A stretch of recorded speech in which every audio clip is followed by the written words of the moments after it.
What's up, grinders? Welcome back to the channel. So today I'm going to be talking about my work colleague. Now, why am I talking about him? Because that motherfucker watches my channel. I know he watches my channel because every time I come to work, he's like, hey, Mr. Big YouTuber, how you going? I see you took down another fraud. When you bring in the big bucks and buy me a limo and shit. Like, he likes to have, like, fun around this type of stuff. But today, my man, today, we're going to have fun around you. Okay, so anyway, this is the story. So, I was on the train the other day with him, coming back from the office. We don't go to the office very often, but like this day, we both went to the office and we're coming back on the train. And the seats are basically this way. So I'm sitting here and I'm facing him like you guys are facing me, okay? So you guys are him. Now, I got to give you a little bit of his heritage because it's kind of important to the story. So his parents are Chinese, but they moved to Indonesia. Then he was born in Indonesia. He lived there until like 10 or 11 or something. And then he moved to Australia. So he's Chinese heritage, speaking Indonesian and also English, but he's a massive Japophile. Is that even a word? Like he's like massively into Japanese, like anime, culture, all that type of stuff. So he loves everything about Japanese. He's learning Japanese. So he's probably a traitor to his original people, okay? Because, you know, the Chinese, Japanese, not the best of friends. But anyway, so like, we're talking together and we're talking about this sushi place. And he's been trying to convince me for ages to go to this sushi place. But okay, the reason he tries to convince me is because I'm literally allergic to seafood. Now, I'm not allergic as in like, then I shouldn't have said literally. God damn it, Metatron's gonna hate me. Okay, so I'm not allergic to seafood, but when I eat it, it does not want to stay in and it wants to come out. And that's actually my dad's fault. I should probably tell you that story as well, but fuck it, I'll start with that story as well. We're gonna go into story 2, and then we'll come back to story 1. Okay, so when I was growing up, there was a year in my life where my family was povo as hell, okay? In order to survive and, like, eat, we would go fishing every day. And my dad, he would go fishing every day. He would bring mullet and shrimps home, okay? Mullet shrimp every goddamn day. And we would eat these things. And mullet is like the worst quality fish ever. And then eventually, I don't know, I couldn't handle fish anymore. And I was like, no more! And then ever since that day, I could not eat fish anymore. So anyway, back to the original story. We're sitting here on the train, and he's trying to convince me to come to this sushi place. And he's telling me, nah, bro, it's really good. It's great sushi. You know, it's proper sushi. And I'm like, yeah, it's shit sushi. It's not real sushi, you know, even though, like, I don't know. I'm just, like, egging him on type of thing. And the funny thing is, we're having this discussion, and we're kind of, like, a little bit loud, okay? And it looks like some white guy trashing on sushi to some Japanese guy, but he's not even Japanese. He's freaking Australian, Indonesian, Chinese, whatever the hell he is. He's a mutt like me. So we're having this, like, stupid-ass conversation, but legitimately right next to him is an Asian guy. Now, I didn't even, like, I had blinkers on. I was not looking at this guy, but apparently the whole conversation, this guy's starting to twitch, okay? Like, he can't handle it anymore. And halfway through the conversation, he's like, guys. Okay, first up, the sushi place you're recommending, he, like, talks to my friend directly. He's like, the place that you're recommending, that's not real sushi, man. That's not real Japanese sushi. The real place. And he starts, like, laying down, like, the law, where the actual good places are. And then, oh, Jesus Christ, something just went in my eye. Anyway, so he's laying down the law. He's like, this is the place you gotta go. That's got the good sushi. The place you're recommending, that's actually shit sushi. And I was like, yeah, get him, man. You tell my mate. That's not the real sushi. And then he turns to me and he's like, and you, man, you diss my culture. Sushi's good shit type of thing. And I was like, oh, fuck, okay, now we're into it, yeah. Like, it was getting really, like, kind of excited, okay, in the moment. Like, now, it wasn't, like, true aggressive or anything, but you could tell, like, we hit on a nerve at this point, okay? Now, I just had to, in the moment, be like, this is great. Hey, bro, like, to this new guy, did you know my mate here, he's learning Japanese? And my friend's like, what are you doing? Like, I'm like, yeah, practice your Japanese, man. Use your Japanese. And he's like, and I'm like, what's wrong? You can't speak Japanese? I'm just, like, pushing him, like, just sticking it into him type of thing. And, like, this guy, like, turns to him and starts, like, just speaking Japanese. And my friend's like, like, coughing out sentences, you know, like, I swear to God, it did not sound Japanese to me. But they managed to say a couple of words. And then my mate's like, what are you doing, man? I'm not the big language YouTuber type of thing. You're the one who speaks Chinese. And then the other guy who, like, I just threw into the conversation, turns out he speaks Chinese as well because he lived in China for a while. So then he starts having to go at me in Chinese. And I was like, okay, well, here we go. It was so funny by the end of this, eh? Like, we rocked up at the train station and we got off and this guy literally looked back at us and he's like, you better go to the right sushi place, eh? It was fucking awesome. Anyway, that was the first story. Now, the second story. This is a story of superstition. Or is this the third story? This is the third story.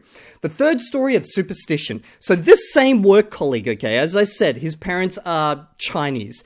And let's just say his dad is highly superstitious, which is kind of funny because my dad's highly superstitious in ways as well. Just a different type of superstition. Anyway, he lives with his dad at home, and don't worry guys, he's actually cool with me sharing this story because I asked him the other day when he wasn't paying attention, I was like, hey bro, can I show you a story on YouTube? And he was like, what was that?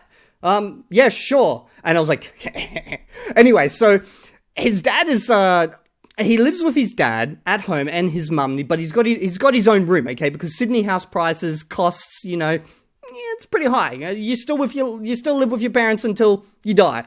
Anyway, so he was living with his parents, and then his mum and dad went back to Indonesia, and then apparently his dad, okay, while he was over there, decided to go see, I don't know, some type of Indonesian Chinese shaman or something, and they made a prediction about his future or his present or something, but they basically told him that his room is cursed, and that's why he has such bad luck in his life. So my friend's dad, he comes back to Sydney, and the first thing he does is he just starts dragging everything out of the room, okay? He's taking everything out, he's pushing into the living room, and my friend's like, Dad, what's going on here? Is there something wrong with his room? And he's like, no, I can't stay in there, it's cursed. That room's cursed. And he's like, okay, so where are you going to stay? And he's like, I'm gonna stay in the living room. So his dad stayed in the living room, okay, while I guess the mum's still in the cursed room, but oh, anyway. So he's staying in the living room, but obviously living in the living room is not the most, like the private area in the house. So after a while, his dad starts coming to his room and just like starts doing like workouts in his room, like my friend's room. And my friend's like, what are you doing in here, Dad? Like, why are you like working out in my room type of thing? And his dad's like, oh, nothing, you know. By the way, did you want to, I think it'd be a great idea if we spent more time together and I stayed in your room. And my friend's like, what? No.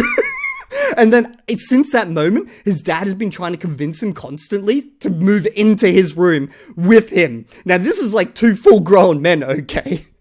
So my friend's like trying to figure out different ways to basically push his dad out of the room. And eventually he was like, why don't I just take your cursed room? But the dad fully believes in the curse, okay? And he's like, no, you can't go in that room. It's cursed. I guess the mum's still in there though. But anyway, like we can't swap rooms. That room has to just literally stay empty now. And then me being me, I'm like thinking at this from a gamer's perspective. I'm like, if this is a cursed room, how does the curse work? And then we started to dig into this because we're both programmers. I was like, okay, so is this curse, like if we imagine that this was like in programming terms or a gaming terminology, is it like as you walk into the room, there's like a trigger, and as you pass over the trigger, you are therefore within the curse like range? And being within the curse range, do you take instant damage? Or is it more like a damage over time effect? And we were digging into this and he's like, well, I'm guessing it's a damage over time effect because my dad does walk into that room, grabs stuff, but he doesn't stay in the room for too long. And I was like, okay, so it's kind of like a dot, you know, damage over time. And then I was like, but there must be a regen effect happening because as he exits the room, his health returns back to normal, right? Like, how often does he go in that room? He's like, well, maybe he goes in like once a day type of thing. So I was like, okay, so the regen rate's pretty slow. He's got a slow regen rate. He takes a fair bit of damage, but he can still stay in there for a couple of minutes. And I was like, okay, what would happen if he like slept with his lower part of his body in the room and his head is outside? Does he still take damage? Does he have to be fully within the confines of the curse, or can he be outside of the curse? Like, is there like limits to how this curse works type of thing? And he's not too sure about that one, but at this point he's like, look, bro, I don't care how the fucking curse works. I just want him to get back in his goddamn room. So we need a solution to this. And I was like, well, you know, my dad's like, he's got his own superstitions. My dad's a Wiccan, okay? Maybe, like, we could hire my dad to come, you know, here to Sydney, go to your room, or to that room, and he could do some Wiccan shit and, you know, uncurse the room. And my friend's like, no, that's not going to work because, you know, he only believes, like, Chinese, you know, shaman and stuff like that. And this is where it hit me. I was like, I've got the ultimate idea. Okay, what happens if I become a shaman? I could walk in that room and I could just be flicking around branches going, and, you know, saying shit in Chinese. You know, I would be like, I got to think of something to say in Chinese now. Fuck, I can't think about something. I'll have to think about something, you know, to push away the curse in Chinese. Now, my friend's not quite sold on this idea because mainly I'm not Chinese, but the fact that I do speak Chinese means that there is a possibility there. So, we still have to see where this goes if Evildea becomes the Evildea shaman, the whisperer of the curses, the remover of bad fortune.